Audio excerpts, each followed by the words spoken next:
Namaskar, welcome to Kalam IAS. This is Vasudev Singh Bhati and we are going to do today the interim budget of 24-25. So interim budget जो है वो क्या होता है, जब चुनाव का साल होता है तो फिर फुल बजट नहीं आता है क्योंकि नई गवर्नमेंट चुन के आनी होती है और नई गवर्नमेंट जब आती है तो वो पूरे साल का बजट लेके आती है। तो अभी गवर्नमेंट क्या कर रही है, अभी से लेके नई गवर्नमेंट जब बनेगी मई तक तो इतने पीरियड का एक बजट गवर्नमेंट अनाउंस कर देती है।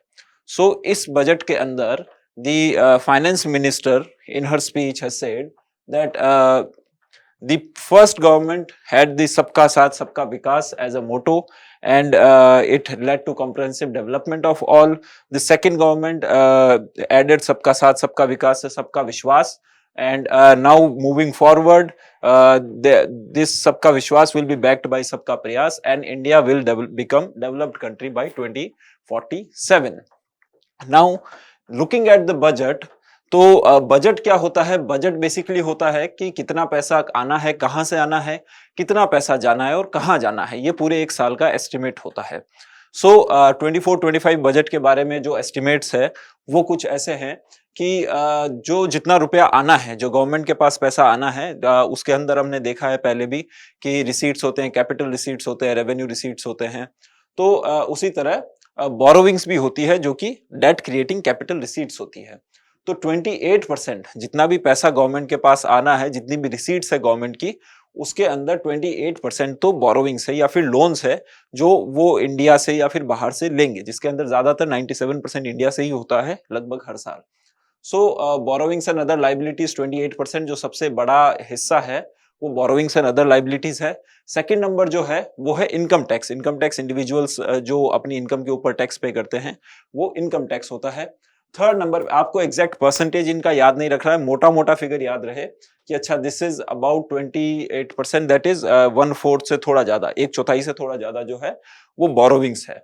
और फिर उसके बाद में इनकम टैक्स है, थर्ड नंबर पे जीएसटी है एंड फोर्थ नंबर पे कॉर्पोरेशन टैक्स है। पहले जीएसटी इनकम टैक्स से ज्यादा हुआ करता था, इस साल इनकम टैक्स जीएसटी से ज्यादा है।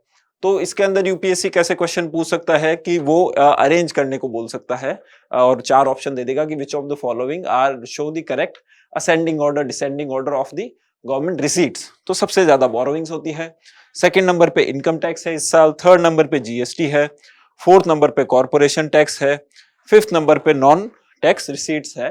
तो बाकी आगे का ध्यान रखने की जरूरत नहीं है, ज्यादातर लोग इनकम टैक्स, कॉर्पोरेट टैक्स और जीएसटी के अंदर ही कंफ्यूज होते हैं। इन तीन की आप रैंकिंग याद रखिए, सेकंड, थर्ड एंड फोर्थ। इससे ज्यादा हमें ध्यान रखने की जरूरत नहीं है, एग्जैक्टली कितना परसेंट था वो सब हमें ध्यान रखने की जरूरत नहीं है। मोटा मोटा आइडिया होना चाहिए कि अच्छा कौन सा ज्यादा है और कौन सा कम है। वैसे ही where does the rupee go to, तो इसके अंदर गवर्नमेंट के जो एक्सपेंडिचर है कि अच्छा कौन से एरिया के अंदर गवर्नमेंट कितना एक्सपेंड कर रही है या फिर कहाँ पे कितना इन्वेस्ट कर रही है, तो उसके अंदर सबसे बड़ा जो फैक्टर है, सबसे बड़ा जो कंपोनेंट है वो है इंटरेस्ट पेमेंट। क्योंकि बोरोविंग्स इतनी ज्यादा है तो उनके ऊपर इंटरेस्ट भी होगा। तो 20%, that is 1/5, 20% of all the money that government of India spends, उसके अंदर से 20% तो सिर्फ इंटरेस्ट पेमेंट के अंदर ही जाता है और 20% ही जाता है state shares of taxes and duties. जो स्टेट्स हैं उनका शेयर होता है टैक्सेस एंड ड्यूटीज का, जो गवर्नमेंट कलेक्ट करती है और फिर वापस स्टेट्स को दे देती है। तो 20% ही state shares of taxes and duties है। इन दोनों के अंदर अगर देखा जाए तो इंटरेस्ट पेमेंट जो है वो state shares of taxes and duties से ज्यादा होता है। थर्ड नंबर इसके अंदर जो है वो सेंट्रल सेक्टर स्कीम है। तो यूपीएससी कंफ्यूज कर सकता है central sector scheme and centrally sponsored scheme.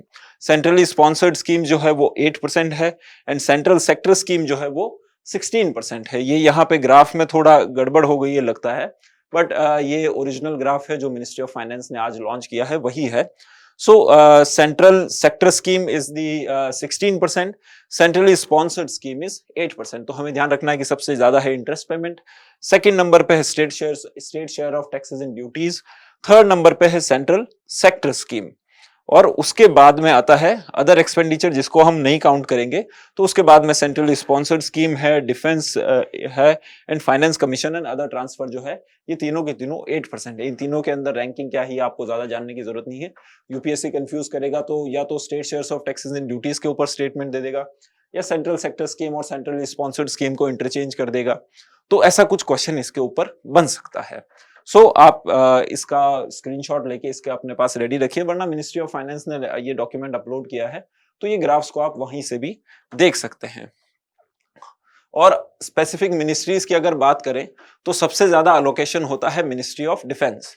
Ministry of defence का जो अलोकेशन है वो 6.2 लाख करोड़ है। ये जो अमाउंट है ये लाख करोड़ के अंदर है। 6.2 लाख करोड़ का जो बजट है वो मिनिस्ट्री ऑफ डिफेंस का है, सबसे ज्यादा है। सेकेंड नंबर पर जो है मिनिस्ट्री ऑफ रोड है, तो इससे 2 टाइम से भी ज्यादा जो है मिनिस्ट्री ऑफ डिफेंस का बजट है, 2 गुना 2.5 गुना इससे करीब मिनिस्ट्री ऑफ डिफेंस का बजट है। तो सेकंड नंबर पे जो आता है वो मिनिस्ट्री ऑफ रोड है। Ministry of road and transportation is 2.78। Then there is ministry of railways. Ministry of railways का इस बार मिनिस्ट्री ऑफ रोड से भी कम बजट है। पहले मिनिस्ट्री ऑफ रेलवेज का बजट हमेशा ज्यादा होता था, इसलिए रेलवे बजट अलग से पास होता था बजट से एक दिन पहले। तो मिनिस्ट्री ऑफ रोड का 2.78 है, मिनिस्ट्री ऑफ रेलवेज का 2.55 है। Then we have Ministry of Consumer Affairs and Public Distribution. Then we have Ministry of Home Affairs and then we have Ministry of Rural Development. Again आपको ये exact data और figures याद नहीं रखने हैं, आपको मोटा मोटा एक चीज सबसे पहले ये ध्यान रखनी है कि मिनिस्ट्री ऑफ डिफेंस जो है वो सबसे ज्यादा है। दूसरी चीज ये कि मिनिस्ट्री ऑफ रोड जो है वो मिनिस्ट्री ऑफ रेलवे से ज्यादा है। और फिर उसके बाद में आपको याद रहे ना रहे, ज्यादा इंपॉर्टेंट नहीं है। आप फंसाने को तो यूपीएससी कहीं भी फंसा सकता है, पर आप कितना याद करोगे। सो आप इतना ही याद कीजिए कि सबसे ज्यादा किसका है, और इन दोनों के अंदर भी कंपेयर करके देख लीजिए। अच्छा, मिनिस्ट्री ऑफ रोड का इस बार मिनिस्ट्री ऑफ रेलवे से ज्यादा है। कई बार मिनिस्ट्री ऑफ रेलवेज का पहले मिनिस्ट्री ऑफ रेलवेज का ज्यादा हुआ करता था, इसलिए ये इंपॉर्टेंट है। बस इतना ही ध्यान रखना है। इन नंबर्स, ये नंबर सिर्फ आपकी रेफरेंस के लिए, इनको याद नहीं करना है। यूपीएससी कभी भी ऐसा ऑप्शन नहीं देगी कि 2.78, 2.79, 2.8 ऐसे क्वेश्चन यूपीएससी नहीं बनाता है। तो फिर हमें सिर्फ ग्राफ देखना है और ये समझना है कि अच्छा जो बड़ा पैटर्न क्या है वही देखना है, इससे ज्यादा हमें कुछ नहीं देखना है। सो रिसीट्स एंड एक्सपेंडिचर की बात करते हैं।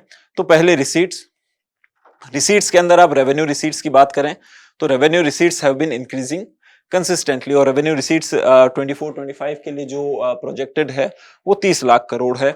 तो this is very good thing. हमें पता है revenue receipts is a good thing, revenue expenditure is not as a good thing as revenue receipts. तो रेवेन्यू रिसीट्स जितना बढ़ेगा उतना अच्छा है। इसका मतलब गवर्नमेंट की इनकम बढ़ रही है, टैक्स कलेक्शन बढ़ रहा है, गवर्नमेंट का रेवेन्यू बढ़ रहा है।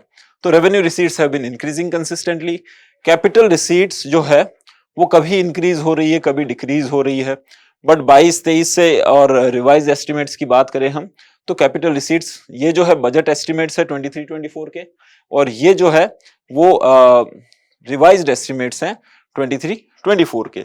सो व्हाट वी सी इज कि 18.1 से 17.9 एंड देन 17.6। सो पिछले 2 साल से कैपिटल रिसीट्स जो है वो कम हो रहा है, which is also good thing. Capital receipts बहुत ज्यादा काम का नहीं है। कैपिटल रिसीट्स क्या होता है, या तो लोन होता है या फिर अपने एसेट्स बेच के जो गवर्नमेंट कमाती है उसको कैपिटल रिसीट्स कहते हैं।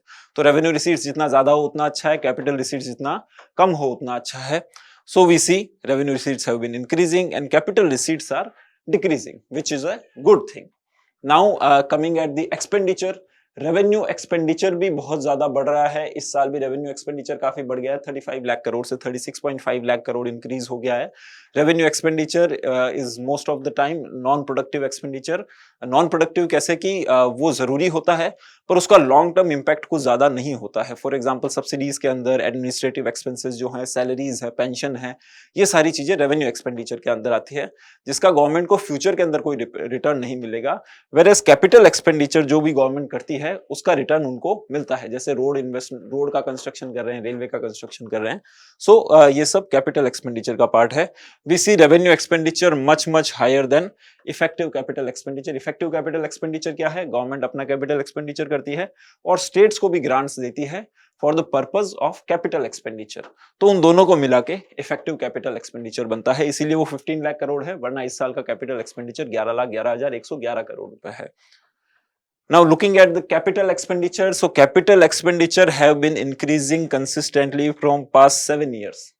अब देखिए 1, 2, 3, 4, 5, 6, 7 पिछले 7 साल से capital expenditure have been increasing consistently.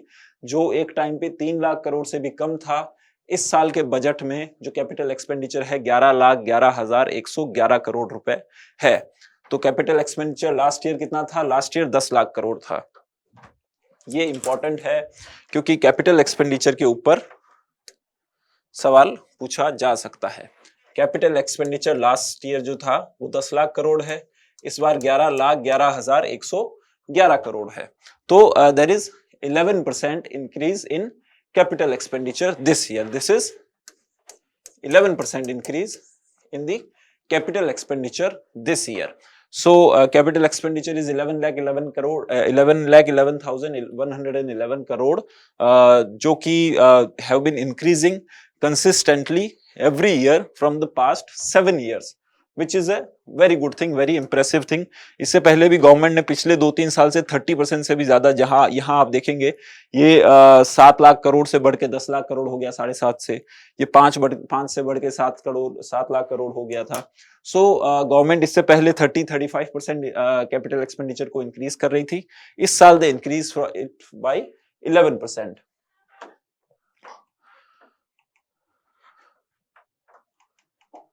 Now moving forward to fiscal deficit, जो दो सबसे बड़ी न्यूज है इस बजट की, पहली है कैपिटल एक्सपेंडिचर। कैपिटल एक्सपेंडिचर जो है वो गवर्नमेंट ने 11,11,111 करोड़ किया है। सेकंड नंबर पे है फिस्कल डेफिसिट। फिस्कल डेफिसिट इसलिए बड़ी चीज है क्योंकि कोविड-19 के बाद में फिस्कल डेफिसिट बहुत ज्यादा बढ़ गया था। 2020-21 के अंदर fiscal deficit was 9.2% of GDP, but वो उस समय की जरूरत थी, उस हिसाब से ठीक है उस वक्त वैसा किया गया। बट उसके बाद में government is consistently decreasing the fiscal deficit. 2021-22 के अंदर इट रिड्यूस फ्रॉम 9.2% टू 6.7%।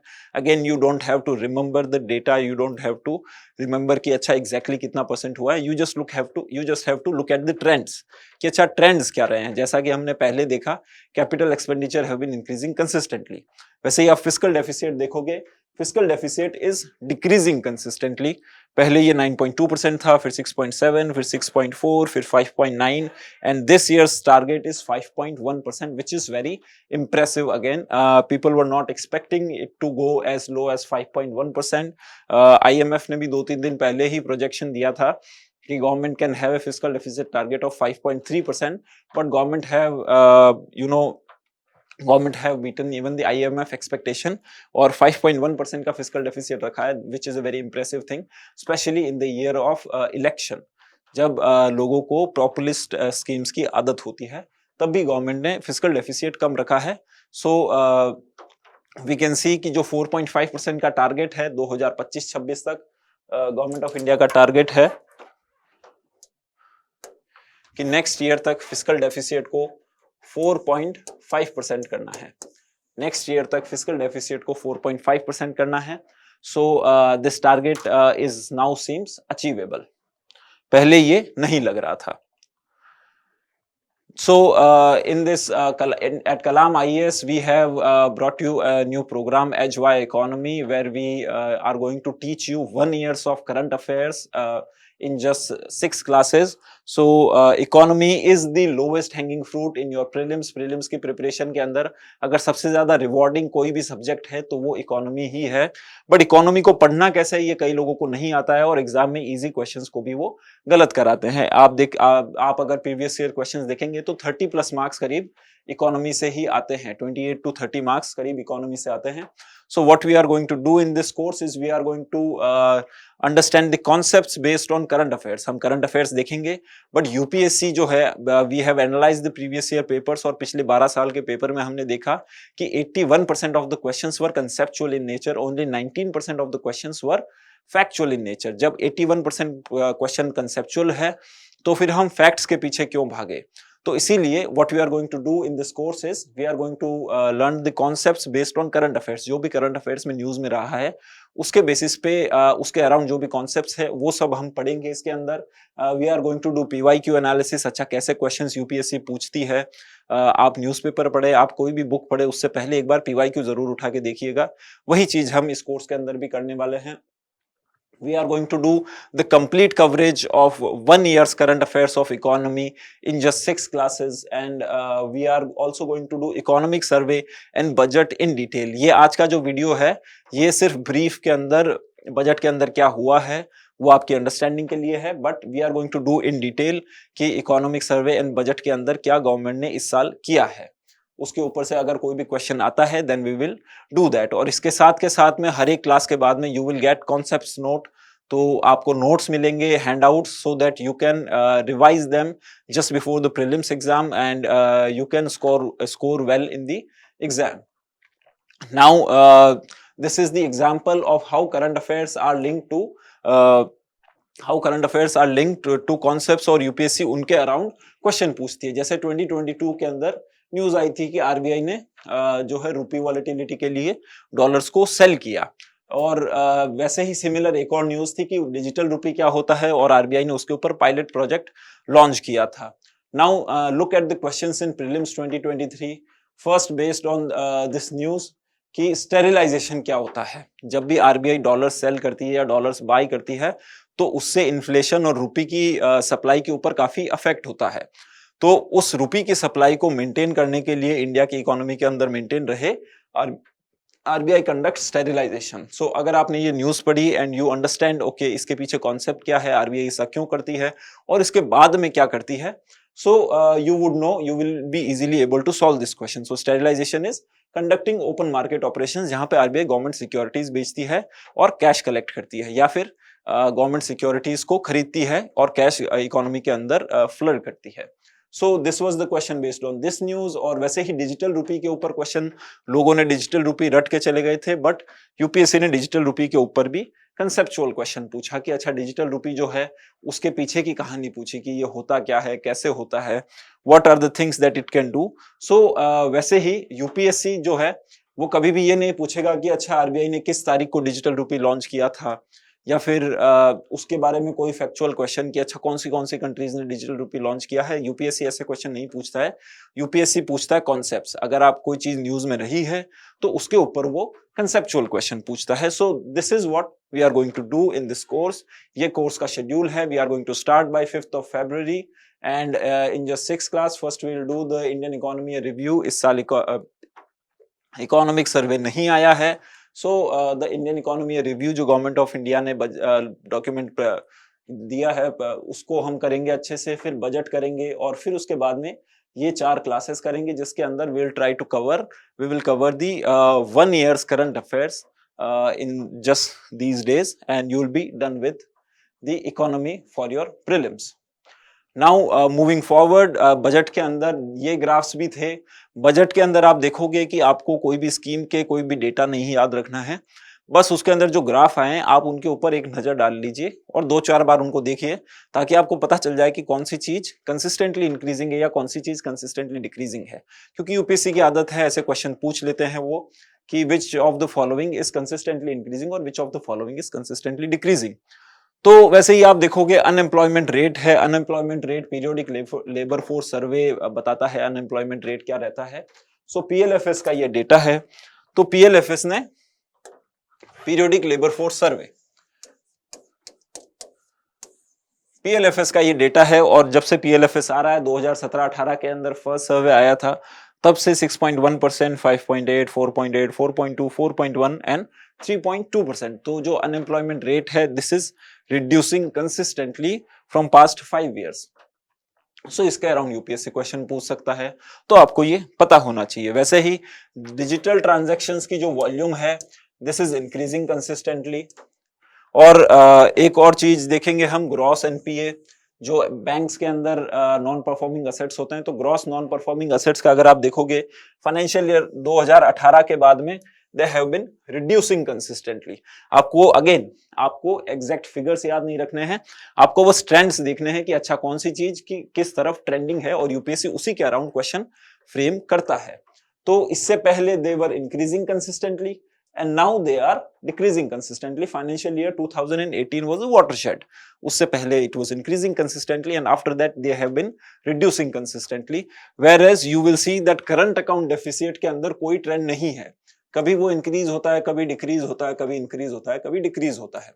तो अगर यूपीएससी करंट जो सीएडी है करंट अकाउंट डेफिसिट, उसके ऊपर कोई स्टेटमेंट देता है कि past 3 years, past 4 years, past 5 years this has been increasing consistently or decreasing consistently, so all the statements would be wrong, क्योंकि इसका कोई पैटर्न नहीं है, ये कभी बढ़ जाता है और कभी कम हो जाता है। सो ऐसे ही आपको ग्राफ्स को देखना है, जिन चीजों का पैटर्न है उनको याद करना है, जिनका पैटर्न नहीं है उनको क्या ही याद करेंगे।